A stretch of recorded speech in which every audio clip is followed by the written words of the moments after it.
जय श्री राम। स्वागत है आप सभी का एक बार फिर से मेरे YouTube चैनल पर। सबसे पहले मैं आप सभी लोगों का बहुत ज़्यादा हार्दिक आभार व्यक्त करता हूं कि आप लोगों को मेरी वीडियो पसंद आ रही हैं।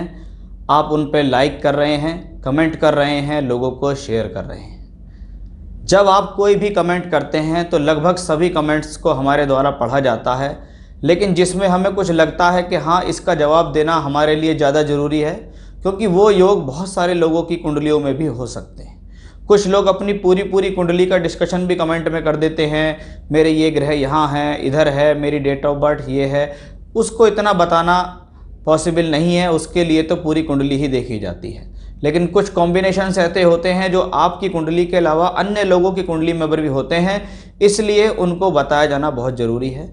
यहाँ मैं आपके द्वारा ही पूछे जा रहे कुछ सवालों के जवाब देने जा रहा हूँ, जिसमें सबसे पहला सवाल जो है मुझसे पूछा गया कि मिथुन लगन की कुंडली के अंदर मंगल जो कि अच्छे स्वामी नहीं होते हैं, यानी मिथुन लगन में मंगल कुंडली के अंदर देखा जाए तो एकादश भाव का मालिक भी है और छठे घर का मालिक भी है।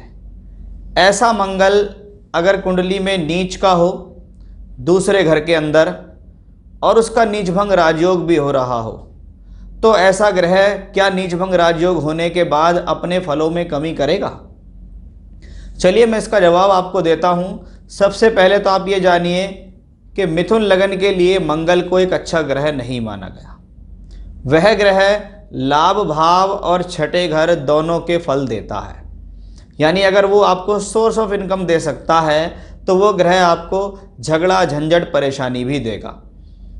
वही मंगल अगर धन स्थान के अंदर बैठ रहा है, एक तरफ लाभ का मालिक धन स्थान में है, धन के लिए अच्छा हो गया, वहीं दूसरी तरफ छठे घर का मालिक है, दूसरे घर में बैठ के नीच का हो रहा है। सोर्स ऑफ इनकम जितना आ रहा है उतना ही सोर्स ऑफ इनकम परेशानी में, झगड़े झंझट बीमारियों में खर्च हो रहा है।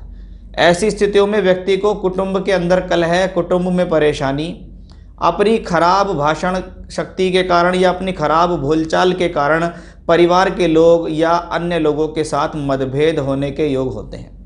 अब ऐसा ग्रह अगर दूसरे ग्रह में नीच का हो, छठे का मालिक मारक स्थान में नीच का हो, अपनी दशा अंतरदशा में कष्ट दे सकता है, बीमारी दे सकता है, झगड़ा झंझट दे सकता है, झगड़े के दौरान चोट लगा सकता है, रोग एक्सीडेंट दे सकता है आपको। अब ये ग्रह नीच का होकर नीच भंग राजयोग हो रहा है। देखिए, नीच भंग राजयोग होना किसी प्लेनेट के लिए कोई बहुत बड़ी बात नहीं है।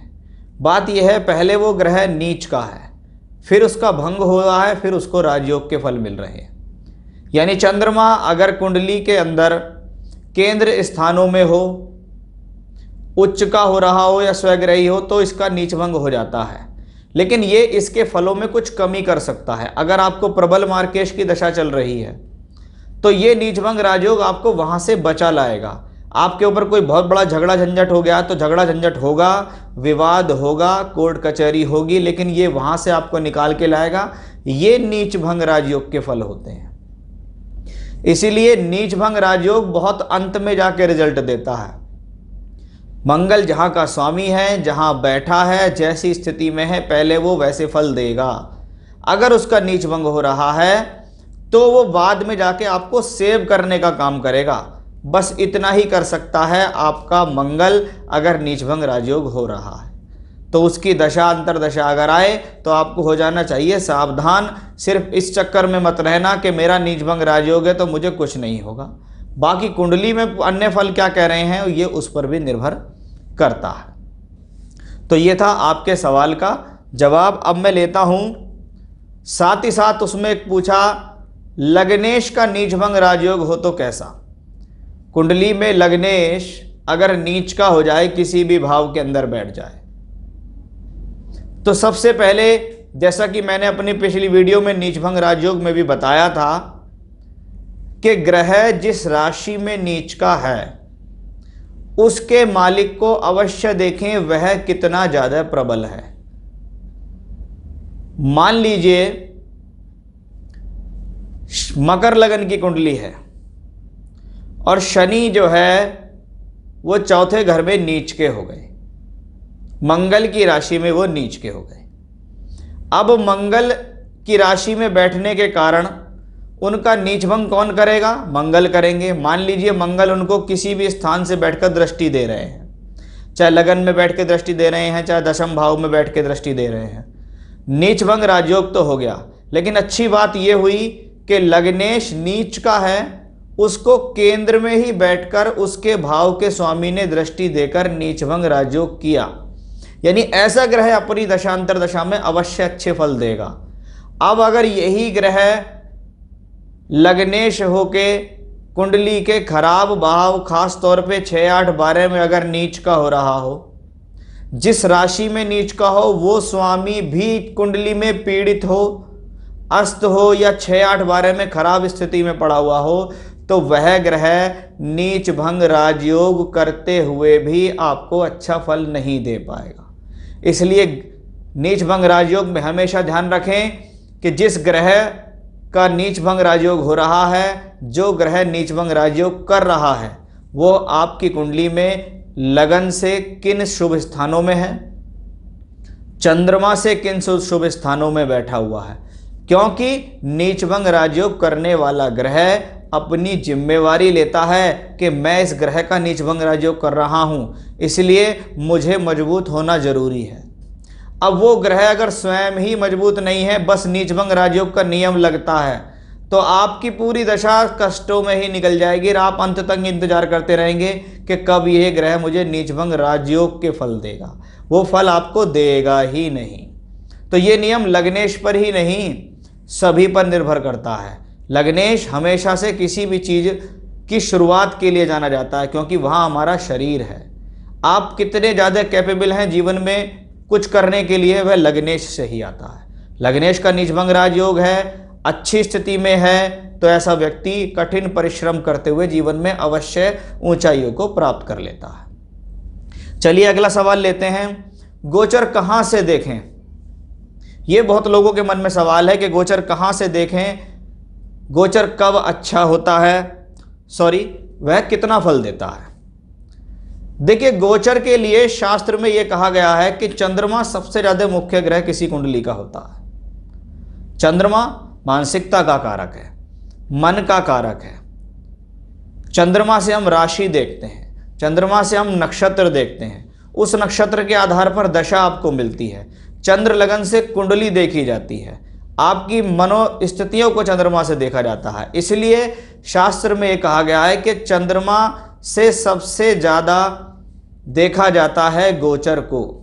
कम से कम 70% गोचर का परिणाम चंद्रमा से देखें, जिसमें 7.5 को बहुत ज़्यादा मुख्य कहा गया, क्योंकि 7.5 हमेशा चंद्रमा से देखी जाती है। और 7.5 एक गोचर का परिणाम है कि चंद्रमा से 12वें पहले और दूसरे घर में जब शनिदेव होंगे तो 7.5 का शुरुआत, मध्य और अंत होगा। इसलिए 70% गोचर उससे देखें। कुछ मनीषियों ने, विद्वानों ने लग्न से भी गोचर को देखने के लिए कहा। अगर हम दोहरे गोचर, खास तौर पे शनि बृहस्पति के गोचर की बात करते हैं, तो वह लग्न से ही देखा जाता है। यानी किसी भी कुंडली के अंदर लग्न और चंद्रमा दोनों के मिलाकर गोचर का फल देख सकते हैं, लेकिन प्रायोरिटी आप यहां चंद्रमा को ही देंगे। कुंडली के अंदर 3 चीज बहुत मुख्य हैं, ये मैं बहुत बार बता चुका हूं। फल, दशा, गोचर। 40% फल काम करता है कि क्या कुंडली में फल है, क्या कुंडली में प्रॉमिस है कि शादी होगी। दूसरा, दशा, वह शादी कब होगी यह बताएगी दशा। तीसरा, वह शादी किस समय काल में होगी। जैसे किसी को शनि की महादशा में शनि की अंतरदशा चल रही है, अब उसमें शादी का फल है, शादी का प्रॉमिस भी है, दशा भी आ गई। अब शनि में शनि 3 साल का है चलेगा, तो 3 साल तक शादी तो नहीं होती रहेगी। एक बार रिश्ता पक्का होगा, एक बार शादी होगी, वो 2, 4, 5, 6 महीने का प्रोग्राम होता है सारा। तो आप इसको ये समझ लीजिए कि परफेक्ट गोचर जब आ जाएगा, यानी फल आ गया, दशा आ गई, गोचर आ गया, तीनों चीज एक साथ मिल गई, तब शादी हो जाएगी। यानी गोचर का फल किसी भी कुंडली में अधिकतम 20 से 25% ही माना जाता है। इससे ज़्यादा ना तो उसको आप मान सकते हैं। लोग बाग पूरे गोचर की घटना को लेकर मानने लगते हैं कि नहीं मेरी तो राशि खराब चल रही है। नहीं, अगर आपकी राशि खराब चल रही है और कुंडली के योग भी खराब है तो ही आपको ज़्यादा परेशान करेंगे। अगर आपका गोचर अच्छा चल रहा है तो वो कहीं ना कहीं 20 से 25% आपका गोचर आपको फल देगा। आपको किसी न किसी प्रकार से अच्छे परिणाम मिलेंगे, सुख साधन चलते रहेंगे, दाना पानी चलता रहेगा, आय के साधन कुछ ना कुछ मिलते रहेंगे। अब फल भी खराब, दशा भी खराब, गोचर भी खराब, आप किसी को कितना भी दोष दे लेना, लेकिन ये तो हॉरोस्कोप में बहुत प्रॉब्लमेटिक कंडीशन हो जाती है। इसलिए गोचर को कभी भी सर्वोपरि ना माने। हमेशा से गोचर 20 से 25% रिजल्ट देता है, उसी में वह अच्छा और बुरा देने में सक्षम है। तो ये था गोचर कहां से देखें और कितना फल अच्छा कितना फल बुरा होता है। क्या वक्री ग्रह अच्छा और बुरा दोनों प्रकार का फल देते हैं? यह सवाल बहुत अच्छा है। वक्री ग्रहों के बारे में मैंने बहुत सारी वीडियोस में बताया हुआ है कि वक्री ग्रह क्या है, कैसे व्यवहार करते हैं। लेकिन जितना मेरा अनुभव है, जितना मैंने शास्त्र को पढ़ा, जितना मैंने अपने क्लाइंट से बात की, एक चीज मैं 200% करके श्योर कर सकता हूं, अगर आपको वक्री ग्रह की महादशा शुरू हो गई और उस वक्री ग्रह का संबंध केंद्र त्रिकोण से है तो समझ लीजिए ये ग्रह आपको अपनी दशा में बहुत अच्छे परिणाम देगा। यानी वक्री ग्रह का संबंध केंद्र त्रिकोण से हो, वक्री ग्रह अच्छे स्थानों का मालिक होकर केंद्र त्रिकोण में बैठे तो ये ग्रह बहुत अच्छे फल देता है। अचानक से बहुत बढ़िया लॉटरी भी लगा सकता है, क्योंकि वक्री ग्रह षड बल में चेष्टा बली होता है। ऐसे प्लेनेट के अंदर खोजबीन प्रवृत्ति बहुत ज्यादा हो जाती है।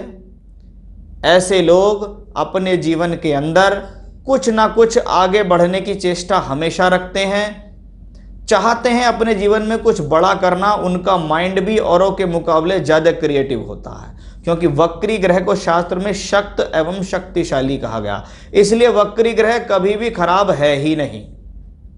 अब आती है दूसरी बात कि अगर वक्री ग्रह कुंडली के 6, 8, 12 भावों में बैठा है तो एक बात आप मान के चलिएगा, अगर वक्री ग्रह की महादशा 7 साल या कह सकते हैं बृहस्पति हो या शनि हो या कोई भी ग्रह वक्री ऐसा हो रहा है जितने समय का उसका कार्यकाल है, अगर वो 6, 8, 12 में बैठा है तो ये आपको महादशा की शुरुआत से और महादशा के अंत तक किसी ना किसी प्रकार से रोगी जरूर रखेगा, बीमारी जरूर देगा, बीमारी का रिपीटेशन जरूर देगा। बीमारी सही हो गई फिर हो गई, स्किन डिजीज हो गई थी ठीक हो गई फिर हो गई, पाइल्स हो गया था ठीक हो गई फिर हो गई, पेट गड़बड़ था ठीक हो गया फिर हो गया, यानी किसी भी बीमारी का रिपीटेशन। साथ ही साथ अगर कुंडली में वक्री ग्रह खराब स्थानों में बैठे हों और गोचर में भी वो ग्रह खराब स्थान में आए तो उस दौरान सतर्क हो जाओ, आपके साथ कोई खराब घटना घट सकती है। वह निर्भर करेगा कि कुंडली में वह ग्रह की स्थिति क्या है। वो घटना धन से संबंधित होगी, परिवार से संबंधित होगी, पत्नी से संबंधित होगी, व्यवसाय से संबंधित होगी, संतान से संबंधित होगी, क्या होगा वह कुंडली बताएगी। लेकिन वक्री ग्रह अच्छा और बुरा दोनों फल देते हैं, डिपेंड करता है कि उसकी स्थिति क्या है। चलिए, एक सवाल मुझसे पूछा गया कि कन्या लगन में नीच का शुक्र हो तो वह कैसे फल देता है। देखिए, सबसे पहले हमेशा से एक बात ध्यान रखिएगा, अभी मैंने आपको नीचभंग राजयोग के बारे में भी बताया था। कन्या लगन में शुक्र 2 अच्छे स्थान का मालिक है, कुटुंब स्थान, धन स्थान और भाग्य स्थान का मालिक है। यह ग्रह लगन में बैठा, शास्त्र कहता है लगन में बैठा हुआ कोई भी ग्रह अच्छे फल देता है। लगन में बैठा हुआ सौम्य ग्रह अपनी दशांतर दशा में अच्छे फल देता है, तो शुक्र अच्छे फल देगा। धन भाव का मालिक लगन में है, अच्छे फल देगा। भाग्य स्थान का मालिक लगन में है, अच्छे फल देगा। अब निर्भर यह करता है कि यह फल कितने अच्छे देगा। पहले तो ये चेक करें क्या उसका नीचभंग राजयोग है या नहीं। अगर नीचभंग राजयोग नहीं है तो इसके फलों में कमी आ जाएगी। दूसरा, ये ग्रह बुध की राशि में नीच का हुआ है, और बुध कौन है कन्या लगन में? लग्नेश और दशमेश है।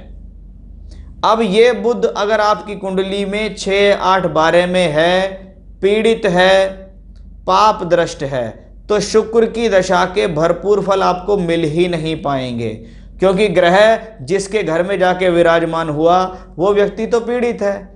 वो कहता है आप मेरे घर में आ भले ही गए हो, अच्छे घर परिवार से देखने में लगते हो, खानदानी लगते हो, लेकिन मेरे यहाँ आपको बैठने के लिए टूटी कुर्सी ही मिलेगी।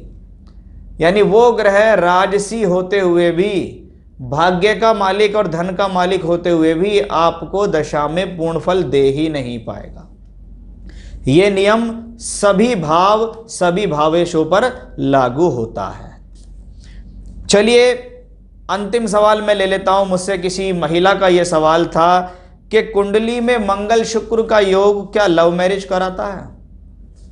ऐसा किसी भी शास्त्र में लिखा हुआ नहीं कि मंगल शुक्र का कॉम्बिनेशन लव मैरिज कराएगा। कुंडली के अंदर कोई भी योग अगर बनते हैं तो उनको बहुत ज्यादा देखने की जरूरत होती है कि मंगल और शुक्र को काल पुरुष की कुंडली से उठा के ये योग बना दिया। मंगल वहां लग्नेश है तो अष्टमेश भी हैं, शुक्र वहां द्वितीयेश है तो सप्तमेश भी हैं। अब मंगल भी बिल्कुल नौजवान है, शुक्र भी बिल्कुल नौजवान है। मंगल कौन है? बॉडी के अंदर ब्लड का संचारण करने वाला, हमारी जो मांस मज्जा होती है, रक्त को हैंडल करने वाला जो ग्रह होता है, हमारी ऊर्जा को हैंडल करने वाला जो प्लेनेट होता है, वो मंगल है। जब इस मंगल का मिलन हमारे सप्तम भाव के कारक और सप्तम भाव के स्वामी शुक्र से होता है, तब व्यक्ति के जीवन में हार्मोनल इनबैलेंस होते हैं। यानी व्यक्ति के जो हार्मोन्स हैं वो विपरीत लिंग के प्रति आकर्षित होना शुरू हो जाते हैं। मंगल आपकी बॉडी है, शुक्र दूसरा घर, वे ऑफ टॉकिंग या नेत्र कह सकते हैं। यानी आपकी जो दृष्टि है वो विपरीत लिंग के प्रति बहुत जल्दी आकर्षित हो रही है। वहीं मंगल अष्टमेश भी है। इसका क्या मतलब है? गोपनीयता। आप अपने जीवन में मन से विचार रख रहे हैं कि लव रिलेशन हो जाए, सेक्सुअल रिलेशन हो जाए, गोपनीय तौर पे हो जाए।